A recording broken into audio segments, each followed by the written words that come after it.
Praise the lord.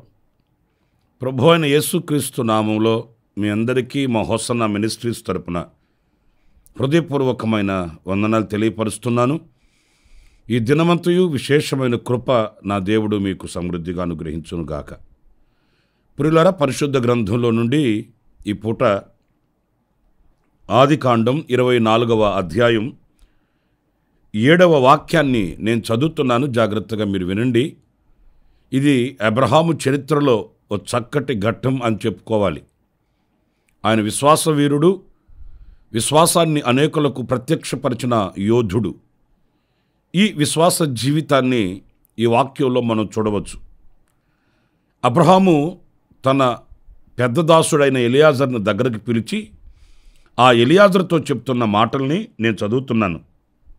నా తండ్రి ఇంటి నుండి, నేను పుట్టిన దేశము నుండి నన్ను తెచ్చి నాతో మాట్లాడి నీ సంతానమునకు ఈ దేశమిచ్చేదనని ప్రమాణము చేసి నాతో చెప్పిన పరలోకపు దేవుడగు యెహోవా తన దూతను నీకు ముందుగా పంపును.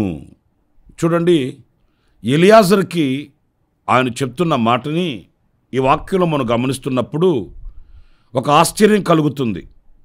ఎందుకంటే ఒక వ్యక్తితో దేవుని దూత సాగి వెళుతుందా అనేది ఇక్కడ మనం ఆలోచించాలి. వాస్తవంగా ఏదైనా ఒక గొప్ప పని మీద పంపించేటప్పుడు మనకు నమ్మకమైన కొందరిని ఏర్పాటు చేసుకుంటాము. వారికి తోడుగా ఉండడానికి మరికొందరిని జత చేస్తుంటాము.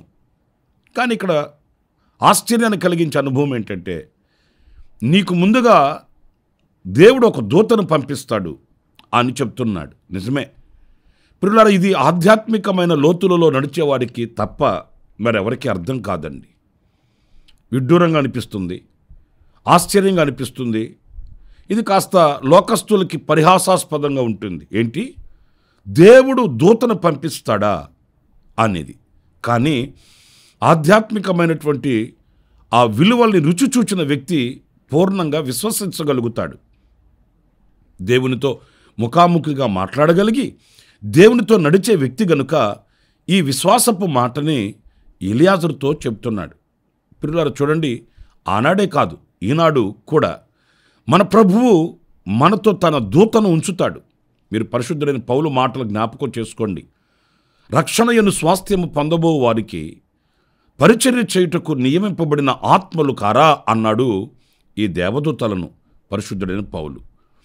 అంటే రక్షణయను స్వాస్థ్యము పొందిన మనకు పరిచర్య చేయుటకు దేవుడు కొందరు దేవదూతలను నియమించి ఉన్నాడు. ఆ దేవదూతలు మనకు ముందుగా నడవాలి. కానీ ఈరోజు మనం ఏం చేస్తున్నాం? విశ్వసించవలసిన మనం విశ్వసించలేక మనం మనుషుల మీద లేక శక్తివంతుల మీద మనసు పెట్టి వాళ్ళు తోడుండాలి, వీళ్ళు తోడుండాలి, వీళ్ళు తోడుగా రావాలి, నా పక్షాన వీళ్ళు నిలవాలి అని మనం అల్పమైన వాటిని ఆశిస్తూ ఉంటాము. ఆధ్యాత్మికమైన వాటిని పోగొట్టుకుంటూ ఉంటాం. కానీ ప్రతి కార్యంలో ఆ దేవదూత యొక్క సహాయాన్ని మనం పొందుకోవాలి, ప్రార్థించాలి, విశ్వసించాలి. ఇక్కడ నేను మీతో చెప్పాలనుకున్న మాట, ఆ దేవదూత ముందుగా వెళితే జరిగే కార్యాలు ఏమై ఉంటాయి? ఈ లేఖనాల్లో మనం గమనించినప్పుడు చూడండి, 24వ అధ్యాయం 12వ వాక్యాన్ని నేను మీకు జ్ఞాపకం చేస్తాను. నా యజమానుడగు అబ్రహాము దేవుడవైన యెహోవా, నేను వచ్చిన కార్యమును త్వరలో సఫలము చేసి నా యజమానుడగు అబ్రహాము మీద అనుగ్రహము చూపుము. ఇప్పుడు ఎలియాజరు ప్రార్థన చేస్తున్నాడు. ఆయన దూత ముందుగా వెళ్ళింది, ఎలియాజరు కంటే ముందుగా దేవదూత ప్రవేశించింది. ఇప్పుడు ఈయన ఆశిస్తున్నాడు, నా కార్యము సఫలమవుతుంది. ప్రియులారా, ఆ దేవుని దూత మనకు ముందుగా వెళితే మొట్టమొదటిగా జరిగే అద్భుతం ఏంటి చెప్పనా? మన కార్యములు సఫలమవుతాయి. ఎందుకంటే మనకు ముందుగా వెళ్ళిన దూత ఎవరు అనంటే మార్గమును సరళము చేయు దూత. మెట్టగా ఉన్న ప్రతి స్థలములను చదును చేయగలిగినటువంటి దూత. ఎన్ని ఆటంకాలు ఉన్నా, ఎన్ని అవరోధాలు ఉన్నా, ఎన్ని ఇబ్బందులే మన ఎదుట ఉన్నప్పటికీ ఆ దేవుని దూత వాటిల్ని ఛేదిస్తుంది, మనకు మార్గం సరళం చేస్తుంది, మనం వెళ్ళిన కార్యం సఫలమవుతుంది. ఈరోజు నేను ఒక మాట చెప్తాను, జాగ్రత్తగా వినండి. ఎన్నో కార్యక్రమాలు మనం తలపెడుతూ ఉంటాము, ఎన్నో కార్యక్రమాలు ప్రారంభిస్తూ ఉంటాం.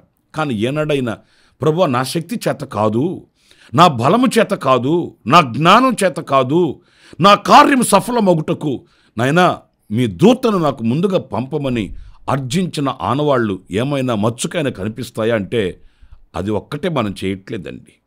మన జ్ఞానాన్ని ఆధారం చేసుకుంటాము, మన అనుభవాన్ని జ్ఞాపకం చేసుకుంటాము, మన సీనియారిటీని మనం ఆధారం చేసుకుంటాము, మనం ముందుకు వెళుతాము.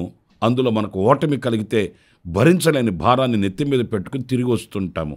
ప్రియా దేవుని బిడ్డలారా, అబ్రహాము ఎలియాజరుని సాగనంపిన కార్యం ఎలాంటిది అనంటే ఒక ఆశ్చర్యకరమైనది. పెండ్లి కుమార్తెను తీసుకుని రావాలి, పెండ్లి కుమారుని చూపించకుండా. పెళ్లి కుమారుడు ఎవరో తెలియదు, కానీ పెళ్లి కుమార్తెను సిద్ధం చేసుకుని రావాలి. ఈ అసంభవమైన ఈ కార్యక్రమాన్ని అద్భుతంగా సఫలం చేసుకుని తీసుకుని వచ్చాడండి ఎలియాజరు. ఎలా కార్యం సఫలమైందంటారు? దేవుని దూత అతని కంటే ముందుగా వెళ్ళింది. ఈరోజు మనం చిన్న చిన్న కార్యక్రమాలను కూడా ఎందుకు మనం ఓటమి పాలవుతున్నాము? చిన్న చిన్న కార్యక్రమాలలో కూడా ఎందుకు కన్నీరు కార్చవలసిన పరిస్థితులు మనకు ఎదురవుతున్నాయి అనేది మనల్ని మనం విమర్శించుకోవాలి, ప్రశ్నించుకోవాలి. నన్ను ఒక తల్లి ఇంటికి ప్రార్థన చేయడానికని పిలిచింది. పురులారా, ఆశ్చర్యమైన సంగతి, ఆమె కొత్తగా ఇల్లు కట్టుకుంటుందని చెప్పింది. పునాది కార్యక్రమానికి నన్ను పిలిచింది. సరే, చిన్న ప్రార్థన చేసి ఈ ఇల్లు ప్రారంభం నుంచి ముగింపు వరకు మీరు కార్యం సఫలం చేయండి, మీ సన్నిధి ఉంచండి ప్రభువా అని ప్రార్థన చేద్దామని నేను అక్కడికి వెళ్ళాను. కానీ బాధాకరమైన విషయం అండి, నేను అక్కడికి వెళ్ళేసరికి ఆమె లోక కార్యక్రమాలలో తనమునకలై ఉందండి. లోక కార్యక్రమాలంటే మీరు మరోలా భావించకండి. ఆమె వేరే వేరే ఆచార సంబంధమైన కార్యక్రమాలలో. నేను ఆమెను పిలిచి అడిగాను, ఏంటమ్మా ప్రార్థన చేయించుకోవడానికి నన్ను రమ్మన్నారు, ప్రార్థన చేయడానికి నేను వచ్చాను, మరి ఈ కార్యకలాపాలు ఏంటంటే ఆమె అంటుంది, అయ్యా పెద్దలు పెట్టిన ఆచారాలు కదయ్యా.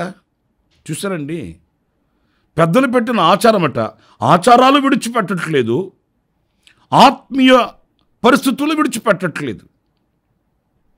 మరి నీకు ముందుగా వెళ్ళేది ఏంటి? మీకు ముందుగా నడిచేది ఆచారమా లేకపోతే ఆధ్యాత్మికమా అనేది ఒక ప్రశ్న కదండి. నేను ఇక అక్కడ ఏమని ప్రార్థన చేయాలండి? అప్పటికే ఆమె సాంప్రదాయ పద్ధతులలో ఏదేదో కార్యక్రమాలు అక్కడ చేస్తుంది.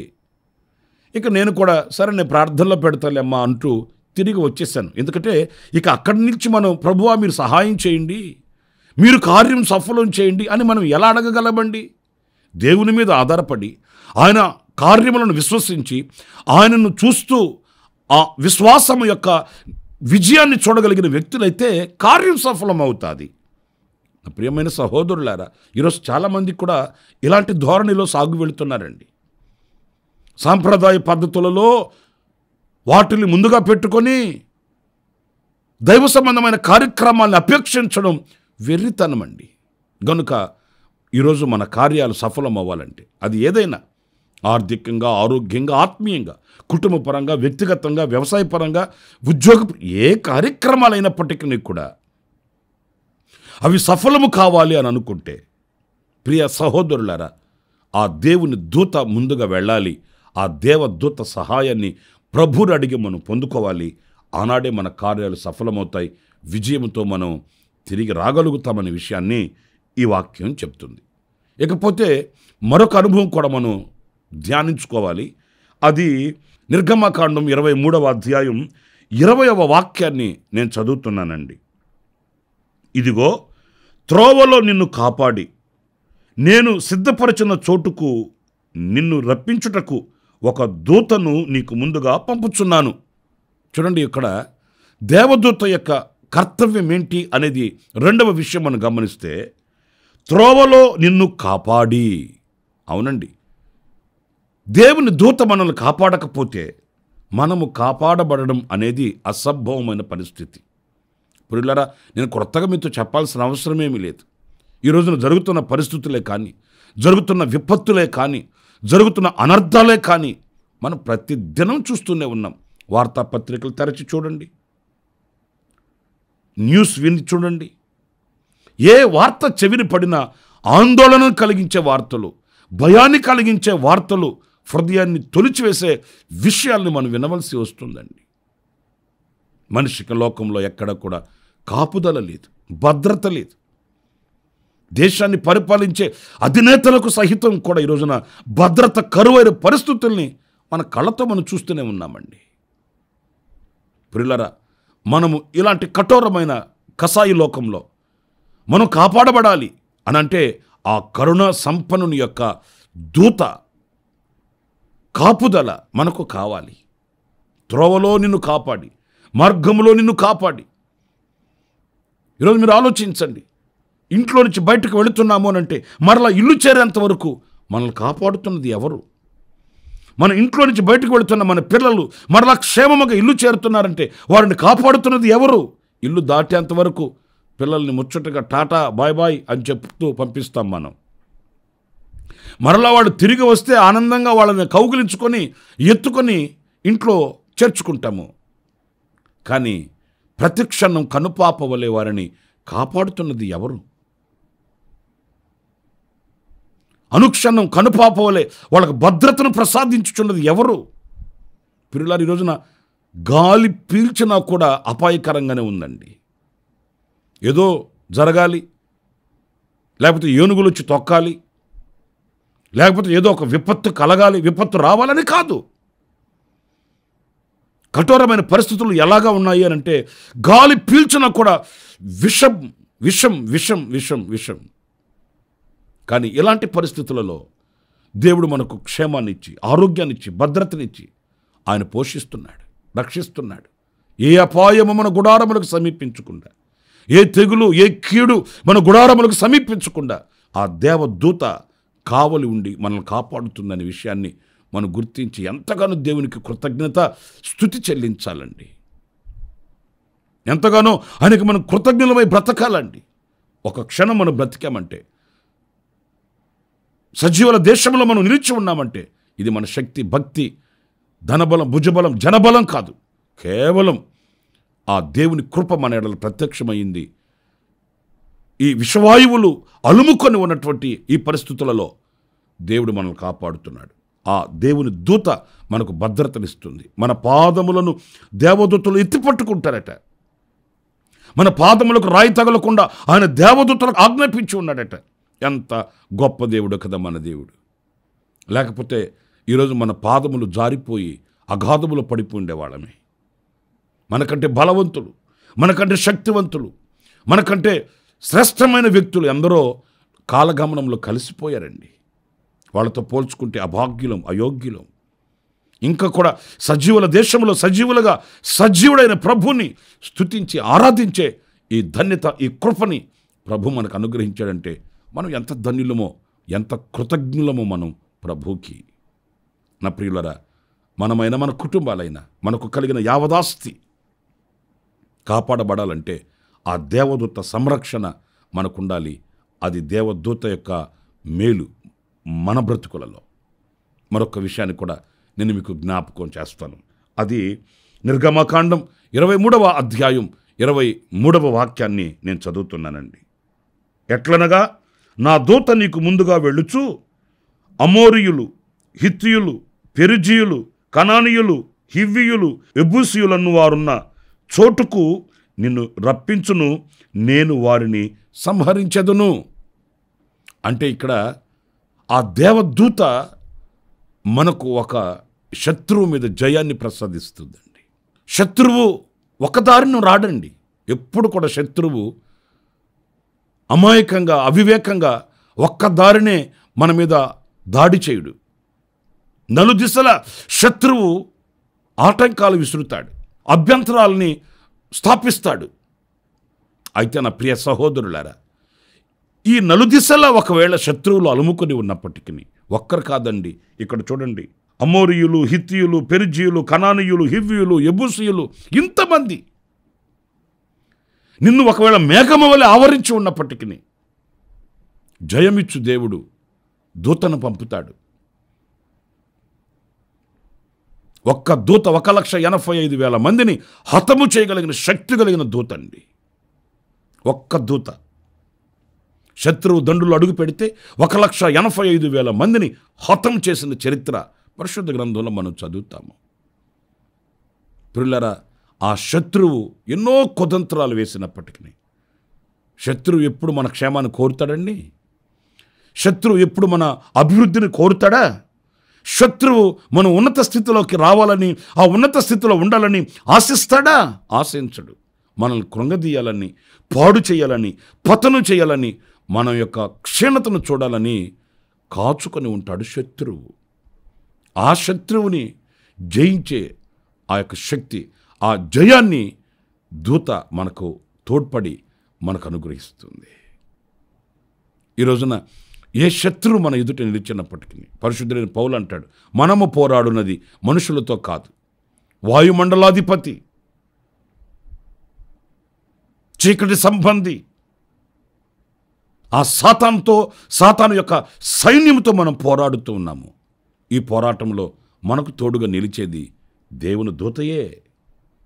అందుకే యెహోషువ అడిగాడు, దూసరి కత్తెని చేతపట్టుకుని ఎదుట నిలిచిన ఆ దూతను చూచి యెహోషువ అడిగాడు, నీవు మా శత్రువుల పక్షాన ఉన్నవాడవా, మా పక్షాన ఉన్నవాడవా అంటే ఆ దూత చెప్పాడు, నేను యెహోవా పక్షమున ఉన్నవాడను. అందుకే వాళ్ళు జయాన్ని చూడగలిగారు, ఆశ్చర్యకరమైన మేలు పొందుకోగలిగారు. ప్రేమైన దేవుని బిడ్డలారా, సాతాను యొక్క అగ్ని బాణములను మనం ఎదిరించగలగాలి. సాతాను యొక్క కుతంత్రములను కుప్పకూల్చగలగాలి. ఇది ఒకనాటితో ముగించబడేది కాదు. మన జీవితాంతం మనం జయించుకుంటూ ముందుకు వెళ్ళాలి. ప్రతి దినము, ప్రతి క్షణము సాతాను యొక్క ఆ కుతంత్రములను కుప్పకూల్చుకుంటూ విజయంతో మనం ముందుకి కొనసాగించబడాలి. ఇది అంతము వరకు జరిగే ఒక యుద్ధ పటిమ.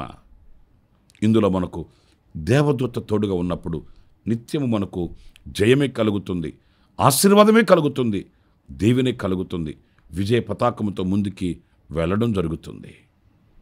మరి ఈ రోజున మనుషుల మీద ఉన్న మన దృష్టిని దేవుని మీదకు మరల్చి ఆయన సహకారమును కోరుకుంటూ, ప్రభువా నీ దూతను నాకు తోడుగా ఉంచమని కోరుకుంటే, ప్రియమైన దేవుని బిడ్డలారా, మన కార్యములు సఫలమవుతాయి. మార్గమందు మనం కాపాడబడగలుగుతాం. శత్రువు మీద మనకు జయము కలుగుతుందనే విషయాన్ని గుర్తించి ప్రార్థిద్దాం. తలలు వంచండి, కళ్ళు మూయండి. ఆశ్చర్యకరుడు అయిన తండ్రి, జీవాధిపతి అయిన ప్రభువ, మీకు వందనాలు నాయన. ఆనాడు అబ్రహాము ఎలియాజరుతో చెప్పిన మాటల్ని మరొకసారి మేము తలపోసుకుంటున్నాము. నిజమే, ఆ దేవదూత తోడుగా ఉన్నప్పుడు ప్రభు మా కార్యములు సఫలమవుతాయి, మేము కాపాడబడగలుగుతాం, శత్రువు మీద జయాన్ని మేము ప్రకటించగలుగుతాము. అందుచేత మేము కూడా వేడుకుంటూ ఆ దేవదూతల యొక్క సహకారములను మాకు అనుగ్రహించి, ఆ దేవదూతల యొక్క కాపుదల భద్రత మీరు మాకు అనుగ్రహించి నడిపించమని మమ్మల్ని మీ చేతులకు సమర్పించుకుంటూ యేసు ప్రశస్త నామములో ప్రార్థన చేసి వేడుకొనుచున్నాను తండ్రి. Amen, amen. ప్రభు మిమ్మల్ని దీవించి ఆశీర్వదించునుగాక. ఈ దినమంతా విశేషమైన కృప నా దేవుడు మీకు సమృద్ధిగా అనుగ్రహించునుగాక. ప్రియులారా, మరొక చిన్న విషయం, అదేంటంటే ఈ అనుదిన కృప అనే ఈ క్లుప్త సందేశాలు ప్రతిదినం మీకు చేరువ కావాలి అనుకుంటే, ఒకవేళ మీరు మర్చిపోయినా కూడా మీకు ఒక జ్ఞాపకం చేసేటట్లు నోటిఫికేషన్స్ మీకు వస్తాయి. అందుచేత ఈ ఛానల్ని మీరు సబ్స్క్రైబ్ చేసుకోండి. అంటే దానికి ఏదో మనం డబ్బు చెల్లించి చేసుకోవాల్సిన అవసరం ఏం లేదు. మీరు చూస్తున్న వీడియో క్రింద సబ్స్క్రైబ్ అనే ఆప్షన్ ఉంటుంది, దాన్ని ఆన్ చేయండి. బెల్ ఐకాన్ని మీరు ఎంపిక చేసుకోండి. ప్రతిదినం ఈ అనుదిన కృప అనే ఈ సందేశాలు మీ గుమ్మాన్ని తడుతాయి, మీ గుండెల్లో ఆనందాన్ని పుట్టిస్తాయి, ఆధ్యాత్మికమైన వృద్ధిని కలిగిస్తాయి. దేవుడు మిమ్మల్ని దీవించునుగాక. ఆమెన్. ప్రతి దినము ఈ అనుదిన కృపాను సందేశాల కొరకు, ఇంకా మరిన్ని ఆత్మ సంబంధమైన సందేశాల కొరకు ఈ మా యూట్యూబ్ ఛానల్ ని సబ్స్క్రైబ్ చేసుకోండి. Pastor Ramesh, hosanna ministries.